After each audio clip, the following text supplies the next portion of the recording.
His Royal Highness Prince Charles, the Prince of Wales, Duke of Cornwall, Duke of Rothesay, Earl of Carrick, Baron Renfrew, Lord of the Isles, and Prince and Great Steward of Scotland. The man with more titles than almost anyone in the world is the Lord of Oak Brook today. Waving to the crowd from the rear seat of his black Jaguar, Prince Charles is about to enjoy a relaxing conclusion to a hectic day of pomp and circumstance. The Prince is the center of attraction as England and the United States prepare to duel in friendly competition on the polo fields west of Chicago. The Prince alights from the car, tugs his jacket just a bit, one final bow to teammate Major Ferguson, and then time for the throw-in for the most celebrated polo match in Chicago history.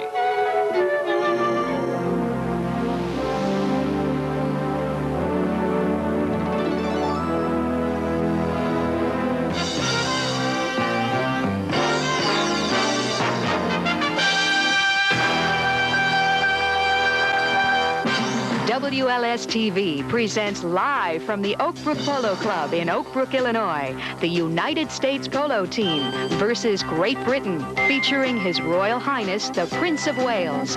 This is the Prince of Wales Cup.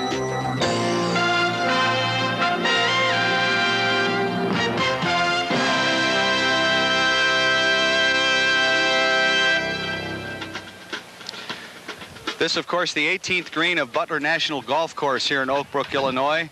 This area very famous for golf, but today particularly famous for polo. Prince Charles, the Prince of Wales, known for many, many things in this world, but perhaps his great passion is the game of polo, and he has come here to Chicago to indulge in a game of polo that even people who know nothing about the sport are indeed quite excited about, and that includes us. I am Tim Weigel. I am very delighted to be part of this presentation. I'm joined by Lord Piers Wedgwood and Tom Harris, professional polo player, and you've seen the incredible things that the Prince has been through since he's been in town, but I would imagine now a little serenity, peace and quiet in the middle of the polo field as he gets away, Lord Piers, from all the hectic hassles he's had to face. For 20 years, Michael Butler has asked the Prince of Wales to come and play here. This is his opportunity to do that. He has been looking forward to it, we know, for a couple of months, and I think that we can look forward to ourselves a terrific afternoon of sport. Tom, a terrific afternoon for polo. To have the Prince of Wales be part of this sport, I know the sport is growing, and this certainly is going to increase that growth. Well, that's true. One thing I wanted to bring out, that the English team is not here for a gallop through the park, so to speak. They're here to play polo, and it's going to be a very competitive match. Lord Wedgwood, I know you had to, of course, rise as the Prince trotted past the stand. A lot of people don't really know what to expect, but he's really quite a decent athlete, isn't he?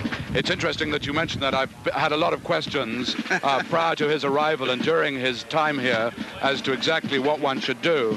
The answer is that he thoroughly enjoys being with people. He's terribly good with people.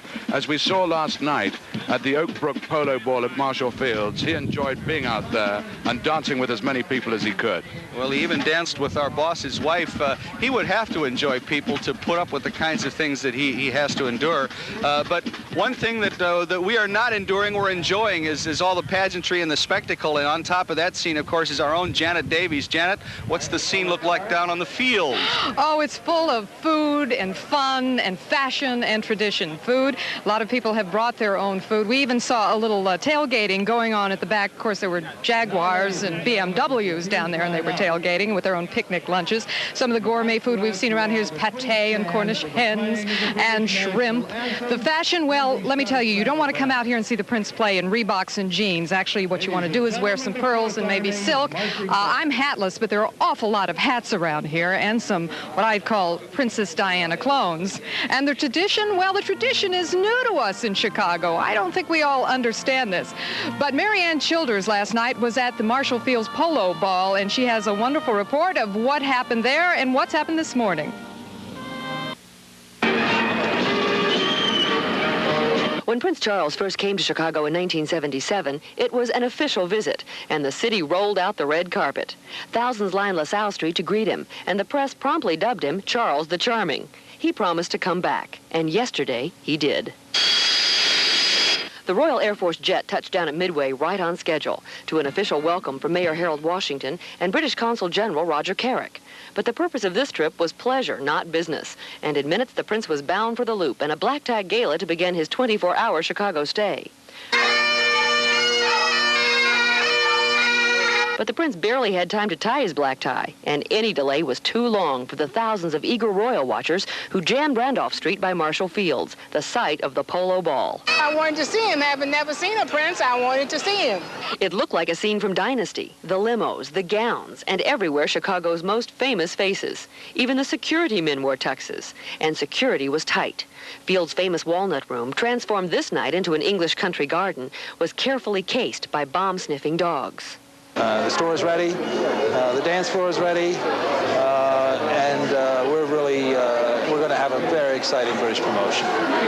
When Marshall Fields was founded about 130 years ago, the store's motto was "Give the lady what she wants." Well, no doubt every lady who gazed at the prince sitting at table 1 wanted a chance to dance with the future King of England. Might have been the first time in the store's history that Fields couldn't quite live up to tradition.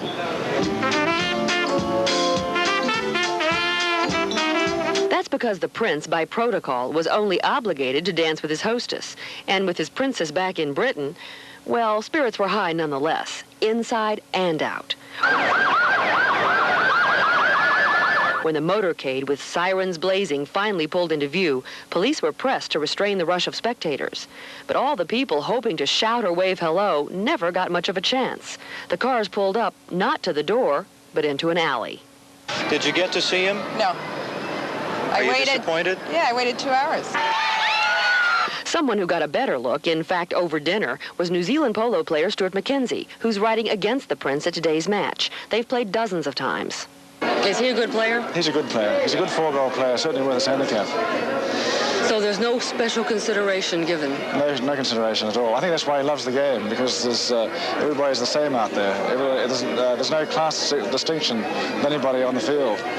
The Prince of Wales and his party guests dined on poached salmon, peach mousse, and French champagne. As is customary when royalty is present, the dinner was private, but afterwards our cameras were permitted back in for a special ceremony. First, a traditional toast.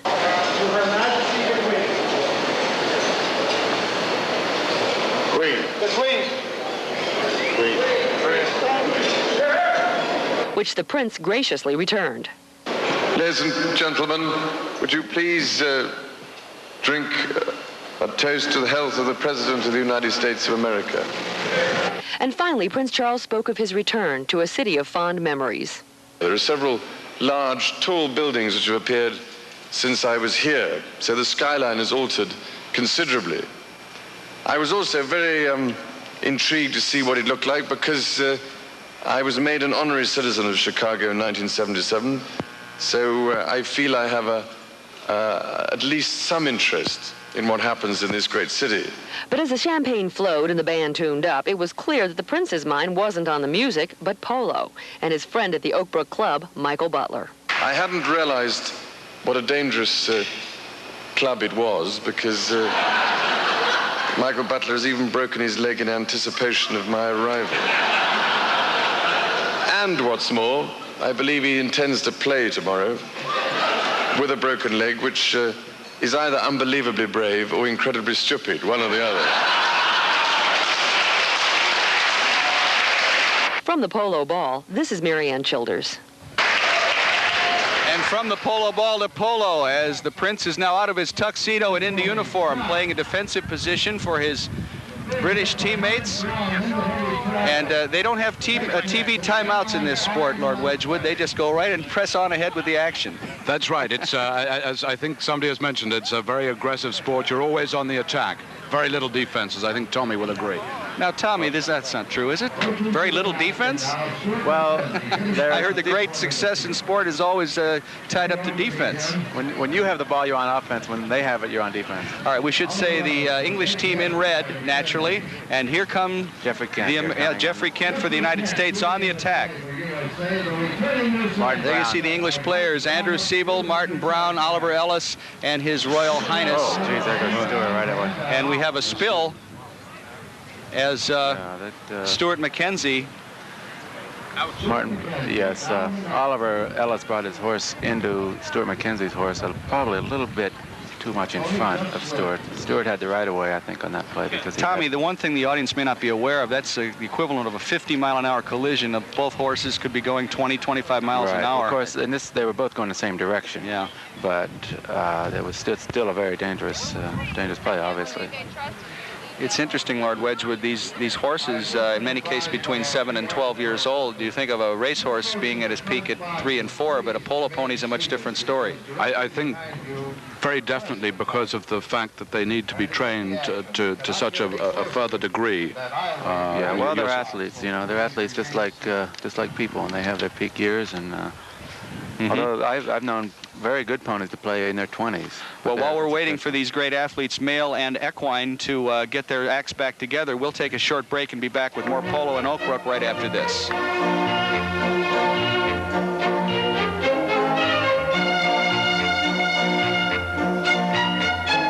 Oak Brook for polo action on this 300 yards long field, 160 yards wide, and the American team in the dark shirts on the attack. This is Michael Butler now on the ball. Michael Butler, the major domo of Poland out here. He has a broken leg, doesn't he, Tommy? Yeah, that's right. Broken foot, I think. Same difference, right?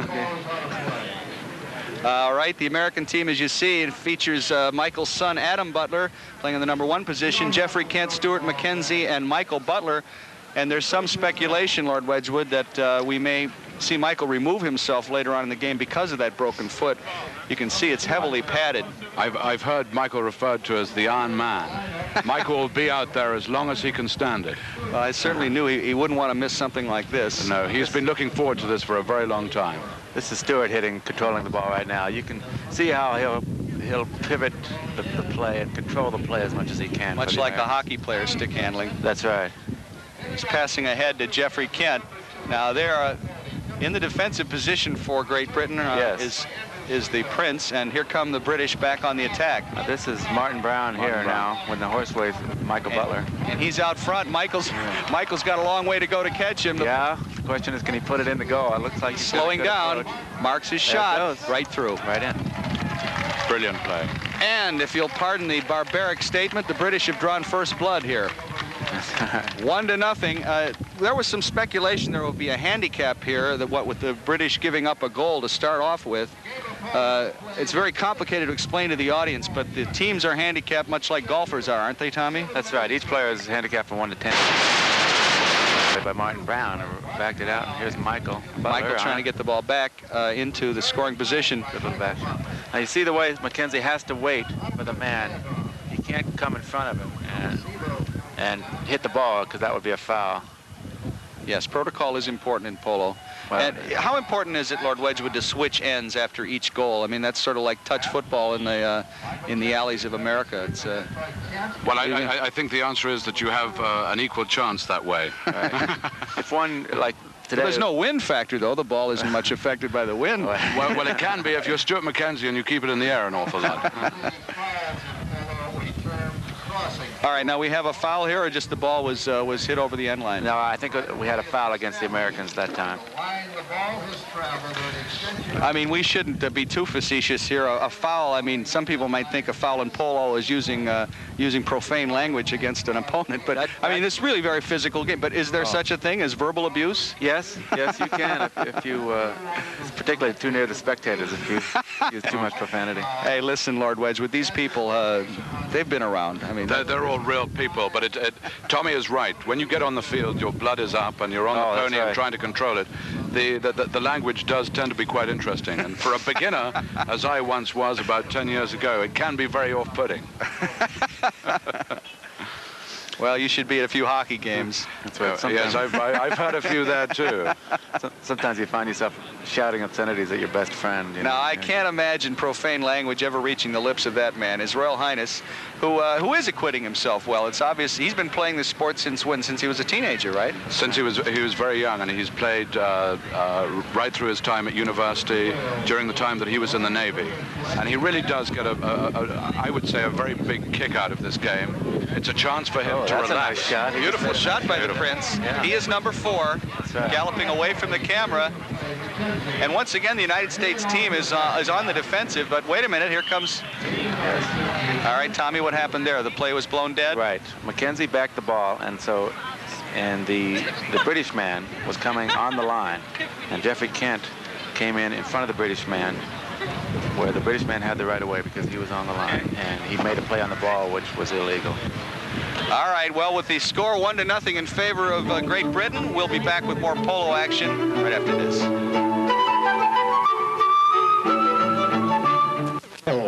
Well, we're back live at Oak Brook Polo Club for the Prince of Wales Cup, and I told you about the food and the fashion and the tradition, especially the food. A lot of people come out there or come out here for this. This is Terry Terrazino. She is the president of Carlisle Catering, who is the exclusive caterers for the Oak Brook Polo Club. And today, of course, you've had to throw a party for quite a few people. How many? Yes, today we're over the 2 days of the British Series. We'll be serving 2,400 people out here at Polo. Now, I assume that you've done a special menu for out here. Yes, we have. That was one of our first considerations, considering that we're working outdoors with no running water, very little electricity. So the menu preparation was one of our foremost concerns. We have tried to work with the British and American theme and tried to gear our menu thusly. Okay, let's take a look at what we have here. Obviously, we've got fruits and cheese. Right, our guests have been offered complimentary fruit and cheese trays in each of their pavilions, and they could go select an hors d'oeuvre buffet consisting of... Okay, we have something going on in the field right now. Let's go back to Tim at this moment. Let's take a look. Oh, my goodness. An awful, awful spill. And we're quite concerned about the horse. And it looks like the player is also quite shaken up, too. That's Andrew Siebel, isn't it? Yes, Prince Charles also went down on that, my collision, goodness. but he seems to be all right, and Siebel isn't hurt seriously. But the horse is a great concern. Is not getting up, and it's not a good sign. Although oftentimes they only get the wind knocked out of them. Yes. It didn't look like the horse went down that hard. It didn't appear to be that dramatic a spill, but this has to be quite common, Lord Wedgwood, with all the contact between the horses. Not so common, really. Well, then if it isn't, it's a miracle, because it seems to be an awful lot of contact between the falls are common, but it's not common for a horse not to get back up. And it's not. I'm afraid it's not a good sign to see the horse on the ground like that. This is very, very sad. We do have veterinarians, of course, here looking at the horse. And Andrew Siebel's being attended to, but he does not appear to be seriously shaken up. The prince. The prince went down on another spill that looked like no horse had hit him, but the horse just seemed to buckle under. Well, like in so many sports, things happen so very, very quickly, and he was involved in the same spill. There were 3 horses involved altogether. Yes, but it seemed that he went down a few moments after the initial spill. Yeah, I think his horse sort of lost his balance and then finally went down. You see the prince in the middle of your picture. He's talking with Jeffrey Kent, number 2 from the United States team. And the signs are very forbidding concerning the horse of Andrew Siebel. That being an American horse, since the British players have all taken American polo ponies since they came over here. And the horse is not thrashing at all. No. Which would normally when you see a horse go down, now he's getting up. Oh my goodness, wonderful sign. Thank God for that. Quite a relief. You know, they'll do that sometimes. Yeah. There you see it. Tommy was absolutely right. It just had the wind knocked out of him, and it's a super sight to see it get back. Tremendous relief. Yeah. You know, Sir Mara, the horse is such a noble steed, and often you get a little mawkish when you fret over the health of these animals. I'm sure there will be a number of people like myself watching who feel very much the same. You know, you can mend somebody's leg, but it's horrible to see it when a pony or a horse goes down, because that's disastrous. Well, it's a tremendous sense of relief to see the horse is all right, and so is apparently Andrew Siebel, who is up on his feet now. While we were away, we not only missed the fall, but also a couple of goals. It's now 2-1 in favor of Great Britain. The United States did score the last goal after falling down 2-0. Oh, here's a replay. I don't know if this is the... This appears to be Jeffrey Kent. That's Jeffrey's goal there. Yeah, Jeffrey Kent zooming in and scoring to make the score at this point 2-1 in favor of Great Britain. And order has been, you see the pony is shaken up, but it looks fine. He's going to be okay. Fine. Well, we're very relieved to have that happy conclusion to a very upsetting saga for just a moment, and we'll be back with more live polo action after we take another time out. We're back live in Oak Brook with the British and American flags flying over the proceedings, and our flags are flying a lot higher now that we've averted a disaster. Tommy, that's certainly an indication of how hard these players are playing. This is not a gentlemanly, as you said, a gallop through the bushes. No, that's right. They're all pushing their competitive edge as far to the limit as they can in this game. We should also point out, Lord Wedgwood, they did have a game here Wednesday, and the United States was victorious. What was the score, 10-6? Is that? It was 10-6, although I don't think that score really reflects the play. I think it really, as far as the play goes, it was a much closer game. Well, of course, the British team didn't have the Prince, so that makes... Well, that's true. That's true. Although I don't think Ronnie Ferguson would agree with you on that one. Major Ferguson, Fergie's father, was, of course, replacing the Prince. And here he comes. There he is, I should say. And is Andrew Seville aboard a new pony? He is. And he's back in action. That's nice to see, number 1 for Great Britain. The scary thing was the Prince himself also went down on that spill. That is a rather frightening prospect, isn't it? Yes. I mean, one forgets, I know that his family, Lord Wedgwood, has many times stressed, haven't they, that they'd like to see him give this sport up? Well, as you know, so many of them are involved in equestrian sports, and whenever you're atop a horse, you know that there is a possibility of coming down, and it can be serious. I know that they've asked him to take it easy, and he, at one stage, was competing with racehorses. I think it's a lot maybe easier for them to see him on a polo pony, but hopefully we're going to see him through this without any injury. Yes, that was a little nerve-wracking. Yeah. Well, now that we've gotten that cleared up, the score 2-1 in favor of England, let's go back to Janet Davis in the catering. The food. The food, that's what we're talking about. All right, before we were interrupted, and we're glad that incident had a happy conclusion. Terry Terrazino, she's president of Carlisle Catering, just to bring you up to date on what the food is here, and she's responsible for that. All right, tell me about the American and the blending of the American and English cuisine you've done here. On the English side, we're offering blueberry scones with smoked turkey and currant jam, vegetable pate wrapped in seaweed with a pate for SDA. Oh, and seaweed's so British. Marinated shrimp wrapped in pea pods, and orange muffins with cream cheese and walnuts with cornichon sauces. Oh my, so terribly British. Now in the picnic baskets, what do you have? Well, we also wanted to offer a basket luncheon idea to give our guests also a complimentary basket as a souvenir of the day. Inside, we're serving a Cornish game hen with Scottish salmon with a dill dressing. Can you open that? Look at this. This isn't beer and hot dogs, let me tell you. With a grape garni, Scottish salmon with dill dressing, Cornish game hen. I'm sorry. Okay, no, that's fine. Thank you, Terry. We're going to have to go back to Tim and see what's going on the field. Tim? Well, Janet, first of all, Steve Dester's going to talk to me about kicking your last name. I was so excited up here. Janet Davies. I beg your pardon. And while we were away, Janet, Prince Charles rode off Stuart Mackenzie, and Mackenzie, you'd have to say, Tommy, the best player in the match, certainly yes. According to his goal rating. Yes, he had a very good chance to score there, too, but he had the Prince gave him a ride-off, and he didn't make his shot. Now we have a situation they call a safety, is when the defending team hits the ball over the back line, rather the attacking team. So the attacking team now will get a shot from 60 yards out.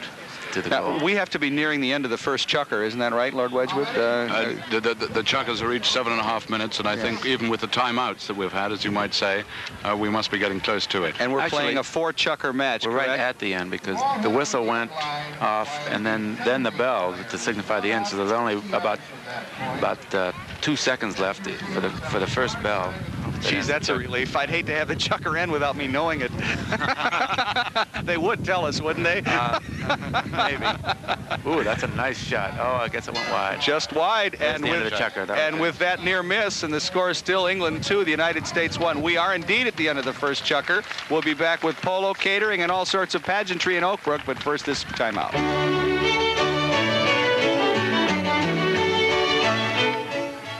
We're back live in Oak Brook, and we're still between chukkers, as we say here. Chukker being, of course, the polo word for periods or quarters. And while we're having this hiatus in the live match, some of the people may be a bit confused about the rules that we're talking about here in polo. So to enlighten everybody, let's take a closer look at just how the game of polo is played. In polo, the rules revolve around safety of the players. The line of the ball is the biggest safety factor in polo. When a man strikes the ball, he creates an imaginary line from the point of contact to beyond where the ball stops. Another player may not cross this line at a 90-degree angle, creating a potential of collision that could hurt either player. In order to avoid crossing the line and creating the potential for danger, the potential for collision, a player must make contact with the man first and physically move him over the line and then strike at the ball on the other side of the line. This is an example of the legal way to gain possession of the line. You see the man hitting on the offside. His opponent comes in, rides him off, physically gaining possession of the line, and then makes his play. All the players have to use their right hand when they're striking. Even if you're left-handed, you have to hit with your right hand. Although shots are taken on both the left side and the right side of the horse, the left side is called the near side, and the right side is the offside. This is an example of an offside back shot. All the shots on the offside are the stronger shots. The near side's taken on the left side, which makes it the more difficult of the shots to execute. This is an example of a neck shot. This shot has to be taken with the player way out over the horse's neck and done very quickly. This shows the correct way to hook an opponent's mallet. You have the player trying to make the shot on the offside, the opponent hooking his mallet as he does, keeping him from making contact with the ball. This is a demonstration of an incorrect hook. This is called the high hook. The man making the shot on his offside is hooked above the shoulder by his opponent. When a player starts out in polo, he's usually recommended to do three things. The most important is the man. Take the man first. Second, gain possession of the line. Third, make your play on the ball. These are the basic rules of polo, and I hope they'll give you a better understanding of the game. We're back live now. That, of course, being Adam Butler, Michael's son. He is number one in this game, 22 years old, Lord Wedgwood. It's a shame the guy can't get any dates. His social life is just zilch. It's very hard on the guy. As you said, I think he even surprises his father, Michael, who has a rather prodigious social life of his own. But we'll stick to his athletic life right now. Number two for the United States is Jeffrey Kent.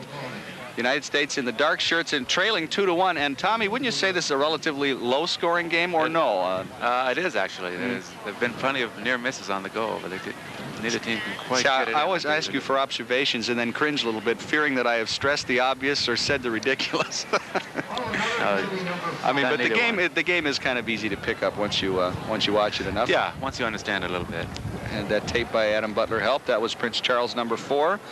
And we just had a penalty call against the United States, and so the Prince Charles is now going to take a penalty shot. Lord Wedgwood, it would take a great deal of effrontery on the part of a referee or umpire, wouldn't it, to call a foul on the Prince of Wales?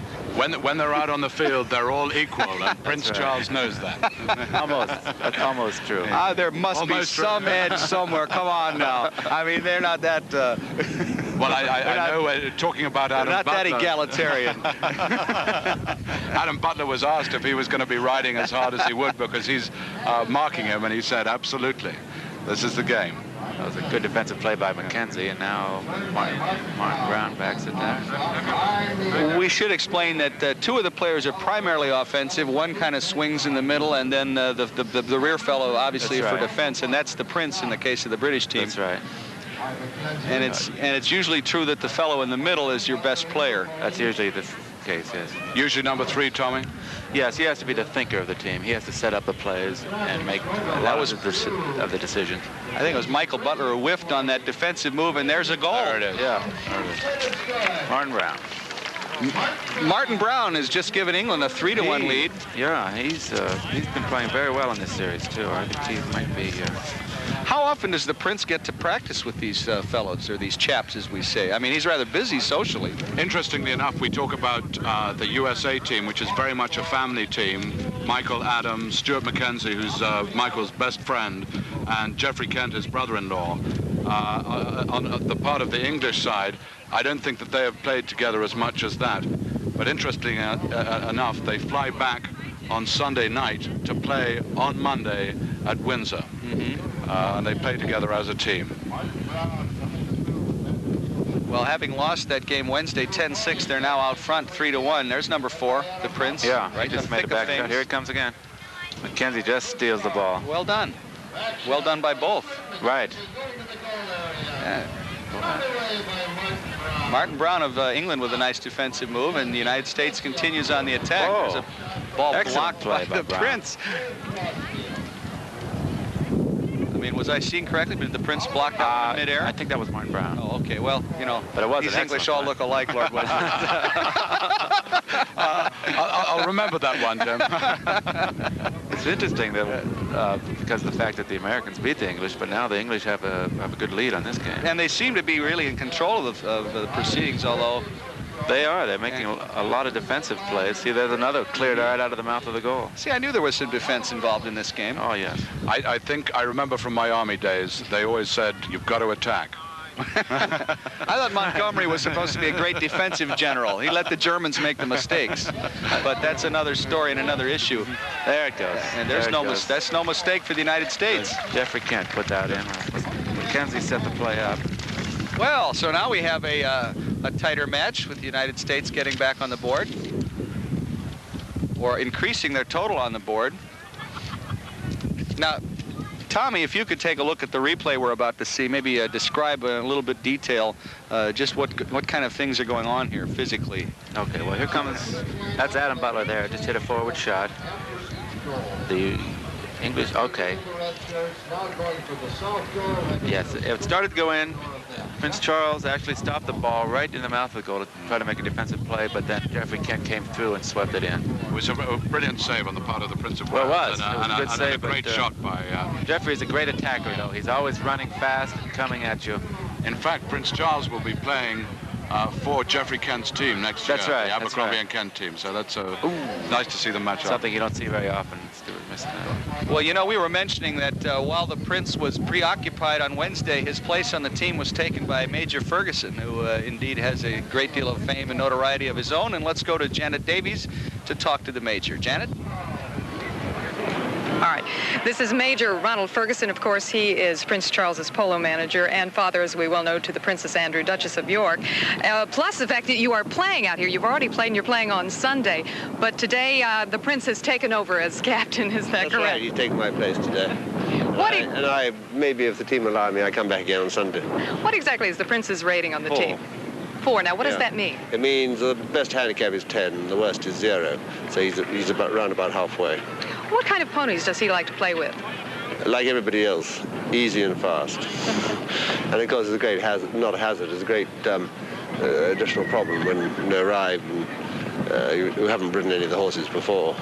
And that's why I rode all his horses on Wednesday and made the selection. In fact, it's not true to say he hasn't ridden them before, because he's ridden 2 of Michael Butler's in Palm Desert, and he's ridden 2 of Jeffrey Kent's in Palm Beach, so he's actually played for them before. You were at the ball last night. That's right, Would you yeah. tell me about it? No, it was a very good ball. We all enjoyed ourselves enormously. Tremendous organisation, and we had a tremendous time. I think everybody did. Now, Chicago is actually an annual visit for you, is it not? Oak Brook is, yes. I've been coming here roughly since 1962. And one last question. Does your daughter, has she ever played the game? I know she's quite a horsewoman. No. She's never actually played polo. She's ridden my ponies an awful lot. But obviously, being brought up in a polo world, she's ridden them the whole time. She's never actually played. I don't think she's ever held a stick, to be truthful.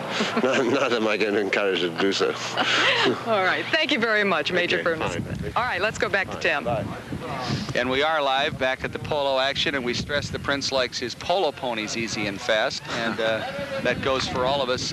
Incidentally, the Major was talking about his daughter. Tommy, women do play this game and play it well. Oh, yes. There's a growing number of women playing now. There's really no reason a woman can't excel in polo if she's a good rider. Or any other sport, I think we might. In fact, Tommy, we claim that the best player, I think, Claire Tomlinson, who's played out here at Oak Brook, I believe. Yes, I've never seen her play myself, but I hear she's quite something.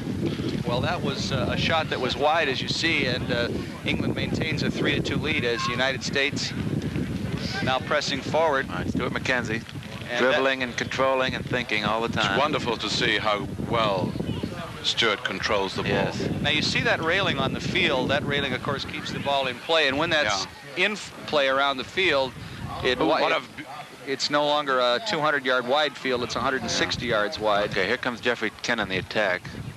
But Oliver Ellis is there and pops the ball away out of his reach. And there's the Prince digging for the ball, yes. turning around. Great agility these polo ponies must have. Oh, yes. They've got to have that. Nice.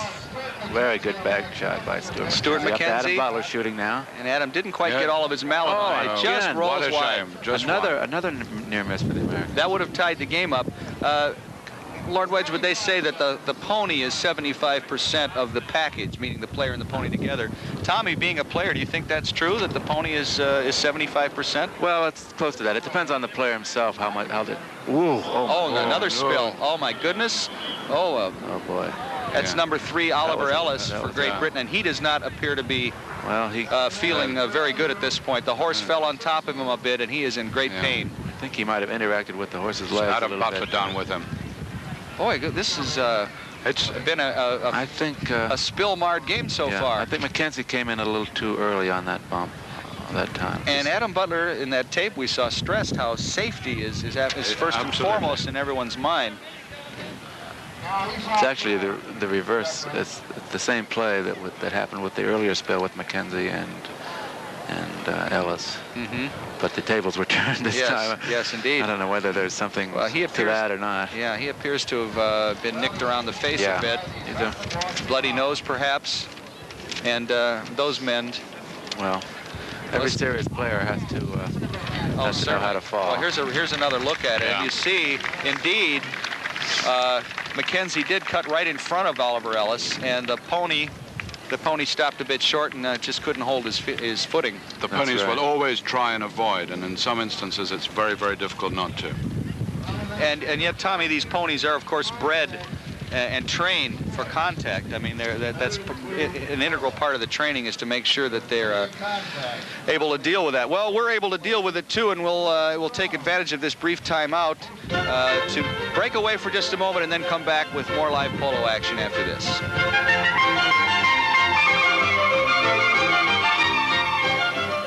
Well, incidentally, Rambo is a polo fan. Sylvester Stallone owns a couple of polo ponies, so we hope he's enjoying the action if he's anywhere near a Channel 7 monitor. We are, I would say, late in the second chukker here. Lord Wedgwood sipping on a Pimm's Cup. You know, I'd like to see Harry Carey try a Pimm's Cup. He's wouldn't you? take that, is it the butt out of his hand? No, please, no gratuitous plugs for other brewing companies. But at any rate, it's nice to have you here in the booth with us. And it's nice to have your Pimm's Cup handy. I can attest to this little refresher. It goes very well with polo and many other things. Why is that, do you suppose, Tommy? Pimm's Cup and polo? Just one of those traditions, I suppose. That's right. And there you see the crowd, which of course is indulging in quite a lot today, really. It's a special day to have the royalty on hand, to have the pageantry of polo, and generally a fine day. And it's Prince Charles getting ready to take a penalty yes, shot. indeed. And here he comes approaching the ball. Hits it well. Great. A lot of contact as the United States team tries to clear it out of there. Backhand shot by, I didn't catch his number, Tommy. That was Martin Brown, I believe. But the Americans cleared it out. Here comes McKenzie. It was cleared away by Stuart McKenzie. Here's Jeffrey Kent coming on it. The ball is coming over to the railing here. Now this is very tricky right here along the rail. You see Kent goes over the rail, and I believe we have the bell that will indicate the end of our... another spill by Adam Butler. Goodness gracious, you know, this is an incredibly rugged game. I mean, you can go to a number of different games and not see one spill, and we've seen several. Usually this many spills. These two teams are playing so competitively. Adam is not, he seems to be hurt. Well, he hit pretty hard. He hit on his shoulder, so... he's all right. All right, he's going to be okay. He's like Iron Mike. He'll be back up again. Well, he's 22 years old as well. Ought to be very resilient. He says, please, no more medical attention. And let's shake it off. That's his father, Michael Butler, number 4, with the helmet. And he's got a broken foot. How did he break that, Lord Wedgwood? He was, in fact, playing in a game just over a week ago, and he was riding against, or somebody was riding him off. And unfortunately, his foot was sticking out, as I understand it, and caught against the other player, and that caused it to break. And that is his, not the foot we're seeing, but the foot on the other side of the pony, the right foot. Right. And he's very happy to see that his number 1 son, or I don't know. His number is 1. I don't know if that's the number 1. That's right, on his number 1 son. Okay, Absolutely. fine. Well, number 1 son. We're consistent there, and he's all right and gallops back into the fray. We do not have a clock here, so we can't tell you exactly how. Is that the end of the second chukker? Yeah. Good. I didn't want to miss that one either. Well, we've talked a great deal about the Prince, of course, and I would imagine one gentleman who's as close to the Prince as anybody could be today is groom. Not the bridegroom, you understand, but the horse groom. So let's go to Janet Davies in a discussion with the groom for the Prince of Wales. Obviously, the gentlemen out there need some help when they mount their horses, and we have right now with us probably the most famous trainer here today. This is James Rice. He works with the Oak Brook Polo Club, and he is trainer for Michael Butler. But today, Mr. Butler has lent you to the to Prince Charles. Now, what exactly do you have to do for him, Mr. Rice? Mount him, just to bring the horse out, put him on the horse, and see that everything is done right to the horse before he gets on. And then hold the horse until he's on and off, and then stand and wait for him with the next horse. Now, is this a big thrill for you? Have you done it before? I've done it before. I've done it this winter in Indio at El Dorado Polo Club, and it was really fun because he's really a great person to mount. He's real nice, very courteous, and a real true polo player. He's a very good polo player, and he's easy to mount, and a very nice gentleman, really. What does he say to you? Does he joke with you, or is he deadly serious during the game? Well, he speaks, and every once in a while he'll say how well the pony went and how he liked the pony and so forth and so on. He's a very friendly guy, yes. How many horses does he have here today to play with? He has 7. He's 6 to play and 1 on the side in case one horse gets tired or gets hurt or something like that. He has an alternate here. Okay, quick question before we go. Is he a better player than Mr. Butler? No comment. Oh, you're such a diplomat. Yes, he is indeed. He'd be a fool to answer that question. Offend the Prince or his boss? That's a real toss-up. He handled that one very well. Yes, he did. Well, that's just like he handles the ponies very well. And there you see the score going into the 3rd chukker. This will be a 6-chukker game, so after this one there will be a halftime. And Lord Wedgwood, an interesting tradition. A lot of divots, of course, are kicked up by the ponies. At halftime, the spectators get out on the field and actually replace the divots, and that includes Her Royal Highness the Queen.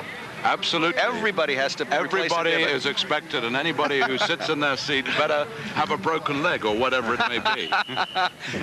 You must get out on the field. What if you run out of divots? There got a lot of people here today. Well, you just still look as though you're putting in a divot. Now, by God, I like that. You have the chairman of the board of Marshall Field, the chairman of the board of BMW, royalty, everybody out there into landscaping, and that's really nice. Yeah, that's why it's such an enjoyable occasion. You can watch the sport and you can be around everybody and enjoy it as a social occasion as well. But Tommy, while we've been enjoying the action, there have been some very hair-raising moments here today. When's the last time you saw a game with this many spills? I haven't seen one this season, actually, with this many spills, but usually see maybe 1 or 2 in a game, but this 4 so far is... What's your worst spill as a professional player? Oh, I went off a horse and broke my collarbone one time, and that was the worst. Tommy, I thought it was the one you had the other day. No, that was a semi-serious one, but it wasn't my worst. You're talking about the one he had on the field? That's right. Oh, okay. Oh, that one. Oh, yes, that one. Now, there's a bit of standing around here as we prepare for the 3rd chukker, but I think that, as you say, Lord Wedgwood, the action has lagged a little bit simply because there have been so many mishaps, and I think everybody's... Unfortunately, we should be well into the 3rd period and maybe into the half by now, but there have been a number of stoppages. There's Michael. There's Michael. Michael Butler. Stewart. Oh.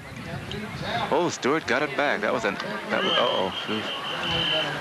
We have a lot of interacting between Stuart McKenzie and Oliver Ellis. I noticed that. Well, they're both the best players on their respective teams. True. And they're both playing the key positions. Now, what is it going to be like after the match? They've both taken each other down twice now, and it's very scary. No, there's an unwritten rule. They're going to drink a Pimm's Cup to each other? That's right. Whatever happens on the field, you leave it on the field. When you leave the field, it stays on the field. I wish American professional athletes would develop that that attitude and that philosophy. Yes, that's one thing. It's tough to leave your game on the field. when you're making about $1.5 million a year. Of course, these guys make several $1 million a minute, so that's not true, though, is it? No, it really a lot of the isn't polo true. players. Well, let's talk to Tommy. He is one. You're not a man of wealth, are you? You play for people of wealth, but well, that's right. I play, and I get paid. You know, I make a living. You live at comfortably. Well, I make a living at it. And I'm The doing game something is I enjoy wonderful doing. that it's survived as well as it has through people like Michael Butler, through the game is big flourishing sponsors. now. Absolutely. The game is as big as it's ever been in the United And States. of course, you just look at some of the names on the tents around, you'll understand why. I'm not going to ask Tommy Harris for his pedigree here, but I mean, it's nice to have him up in the booth. You know, I've never had a lord for a color man before. I must say, I'm a bit taken aback. I have to say, I've never done this before, and I've never been with you, Tim, on this. It's a great experience. Another near miss for the United States. They've had 3 or 4. It's unbelievable. And that would have tied the game at 3. There's the Prince getting away. Now, this is called a knock-in, Tommy? That's right. I think the British team is really out to avenge Wednesday's test match where they got soundly beaten. There's the Prince with the charge up the field, as we say, up against the rail. I see he's riding hard.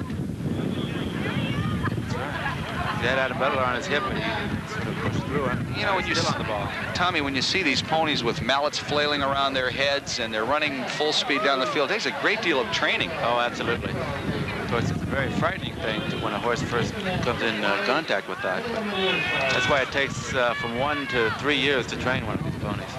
Well, we're nearing the end of our live telecast. The United States trailing 3-2. We're going to stay out here and throughout our newscast during the rest of the afternoon, keep you updated. But Janet, this is it continues to be a very exciting afternoon, isn't it? Tips. My mic is on right here. Well, we got our mic going. I'm down here once again at the British and Hospitality tents. I'll tell you, the odor down here by the polo ponies, and there's so many of them, is a little pungent. Oh, here they come. I hope the Prince is coming toward us. No, not quite. He's back there. But we will have more live coverage of the Prince of Wales Cup for you at Eyewitness News at 4 and 5. Tim? All right, Janet, very good. That is indeed the story from Oak Brook. It's been a very anxiety-ridden afternoon. We can't really sit back and relax, enjoy all the pageantry, because polo is indeed a dangerous sport. But we're glad to be part of it, and we will continue to be part of it as the afternoon continues. But for this segment, at least, Lord Piers Wedgwood and Tommy Harris, thanks so much for helping me through. This has been a maiden voyage, and I've really enjoyed it. Thank you, Tim. For all of us. Thank you, Tim. All right. We'll be back at Oak Brook in a bit, but in the meantime, it's cheerio, pip-pip, and all that stuff, and we'll be updating you later throughout the newscast. Thanks for being with us. Goodbye, everybody.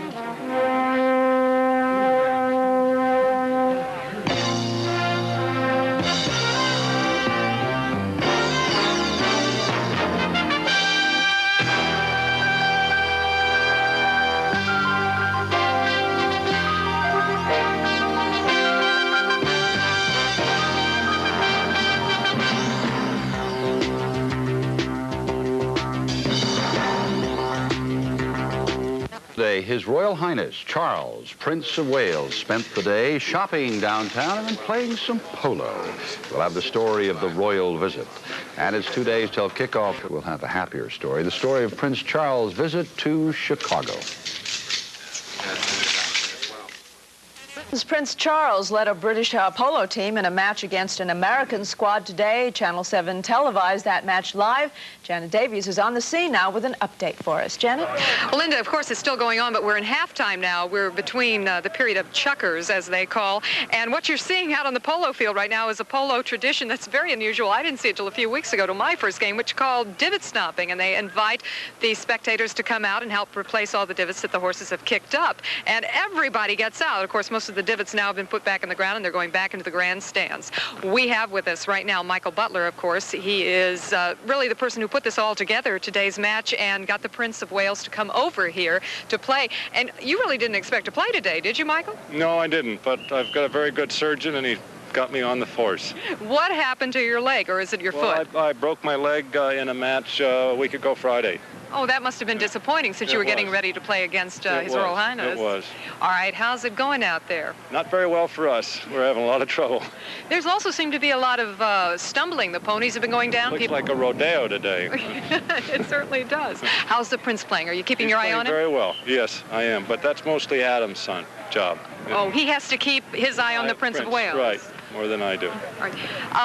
How was the ball last night? I know you were there. I'm curious to know. It was a wonderful party. I think everybody had a very good time, and I certainly did. Did the Prince of Wales look like he was enjoying himself in Chicago? He stayed quite a while. Is this the biggest crowd you've ever had out here? Yes, it is. Thank you, Michael. I know you've got to keep warm because you're going out there for the next set of chukkers. Good luck. Bye-bye. Let's hope the Americans win, but some of us, I guess, are rooting also for the British team that His Royal Highness, the Prince of Wales, is captaining. We'll have some more coverage for you. Of course, we're going to go back in and keep reporting to you about the second half of the game, and then we will show you the presentation of the trophy. Who will win? Well, right now the British are winning, but perhaps the Americans will pull up from behind. Live at the Oak Brook Polo Club, this is Janet Davies, Channel 7 Eyewitness News. Janet, Joel, I Linda? didn't catch the score. What is the score? Oh, boy, you're going to ask me that. You know, it's all the way at the end. It's 3-2. 2-2, okay. Yes, Britain, it's way at the other end of the field. This is an interesting game because usually it's played the opposite way of your camera. It's never close to you. But the Prince is... That's right, 5-3. And the Prince, if we can get a shot of him right now, the Prince has come out. There is the Prince of Wales, Prince Charles. He is out now exercising his pony and warming up for the second half of the game. Naturally, he's riding Joel, horse what do you number- think? Of course he's hot riding Number 1. horse number 1, and he is number 4 as captain of the team. Okay, Janet, thank you. We'll be back. Well, before that polo match today, Prince Charles attended to some other business. He went to Field's State Street store. Marianne Childers joins us with that part of the story. Marianne? Well, Joel, the purpose of the trip was not really to shop, but to encourage Americans to do so and to buy British goods. But it turned out to be a bit of a shopping trip anyway.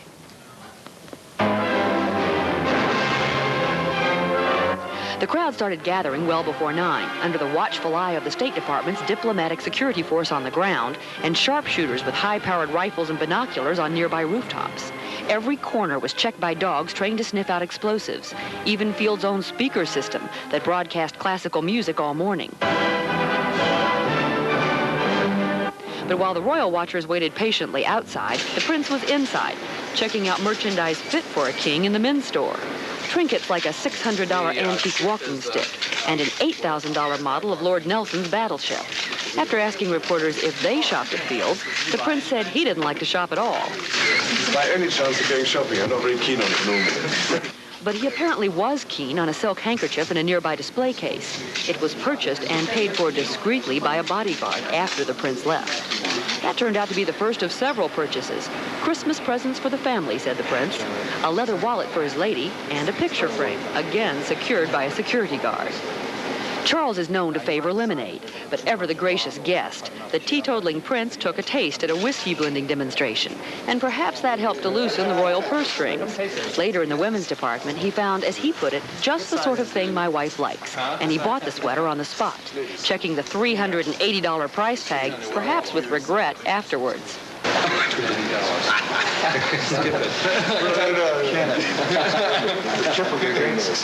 But Field staffers who met him were so excited, they were ready to let him have the stuff for free. Oh, I thought he was fabulous.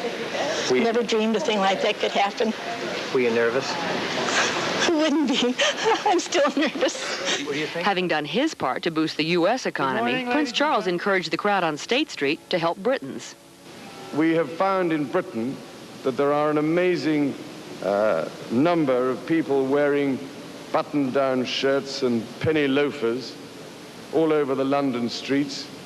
And I don't see any reason now why lots of people in Chicago should not end up being dressed in British products by Christmas time. And with a snip of the shears, the salute to Britain was officially underway. There was just time for a quick tour of the display windows and an unexpected handshake or two with the crowd, under the ever-watchful eye of security. And then with a wave, he was off as quickly as he'd come. And if the Prince was pleased with the visit, the folks at Field's were more so. The spectators turned to shoppers and rushed to the store.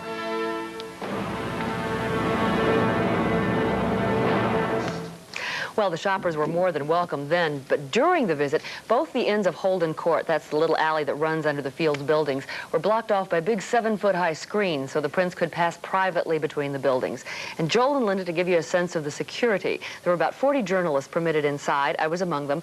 And when the prince went outside for his remarks, we were literally locked inside of Marshall Fields. Now, it seemed extreme at the time, but they explained that they didn't want big groups of people moving quickly from one area to another, because that's the time when one unwanted and possibly threatening person would join the group and not be noticed. But I had to think to myself, Linda, have you ever dreamed of being locked inside of Marshall Fields? There we were, the whole store. Isn't it wonderful? And I wanted to be outside. Thanks, Marianne. Sure. And coming up next, Steve Deschler's going to look at the weather. It shows all the cloud cover passing on by. Mainly partly cloudy skies. A pretty good day, but as you could tell today, it's getting cooler each day. 70 around Chicago, but 60s and 50s are back to our northwest, and those temperatures are coming our way. The radar is pretty much absent of echoes around here, but back to the west across Missouri, parts of Nebraska, also Oklahoma, reports of some scattered showers and thunder showers. Dayton 71, Valparaiso 73, back toward the northwest, Hampshire 71 degrees, 72 the lakefront, 75 at Midway, and 70 at O'Hare. It's kind of nice that when the Prince is in town, there's kind of a nice cool weather. Northwest winds around 15. The barometer is rising. Humidity is 43%. Today's high has been 73. The low this morning, 54. Normals are approximately that level. Last year was 71 for a low, but 92 for a high. 44 was the record in 1984 for the low. 98 degrees back in 99. Here's a look at the national scene, which shows the mainly partly cloudy skies. This afternoon, Prince Charles led a British polo team against the men from the Oak Brook Polo Club. It was carried live here on Channel 7. And here's the man who told it all, our Tim Weigel now, live out there with the wrap-up. Tim? JR, it's been very exciting out here at Oak Brook, as we've been conveying to you all afternoon long, and it just got more exciting as Prince Charles, His Royal Highness, scored not one, but 2 goals, back-to-back goals they were, and right now the English team leads 10-5. Obviously, polo wasn't the whole story here, but you're going to take a look at Prince Charles on a penalty shot in the 4th chukker, and he really gets good wood on the ball, as we say in the polo trade, and right through the sticks. And that, at that point, made the score, as you see, 7-3 in favor of the English. They now lead 10-5.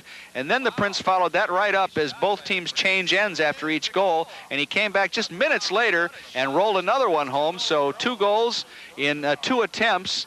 And the British team in the red, and now you're looking at live action, is leading the American team by a score of 10-5. Now, I know a lot of our sports audience is not in tune with polo, but we hope that we've given you a taste for the game. And really, it's been an amazing spectacle. We have never seen, well, I shouldn't say that never, but we've rarely seen this many spills. The Prince himself took a very dangerous fall, and we're glad to say that with all the players and ponies that hit the turf here today, no one so far has been seriously injured, and the horses are all fine, too. So right now, the score is England 10, the United States 5, and we'll be back a little bit later on in our newscast to tell you who officially won, who took home the cup, and how the Prince feels about all this. Jim? Okay, bloody good show, Tim. Thank you very much. You know, I like to do my English accent every now and again. Turned out to greet Prince Charles of Great Britain during his whirlwind tour of the city today. Early this morning, royalty watchers lined State Street to get a glimpse of the Prince at Marshall Fields. A short time later, a crowd gathered at the Drake Hotel, where the future King of England stopped at a midday reception given by the British Consul General.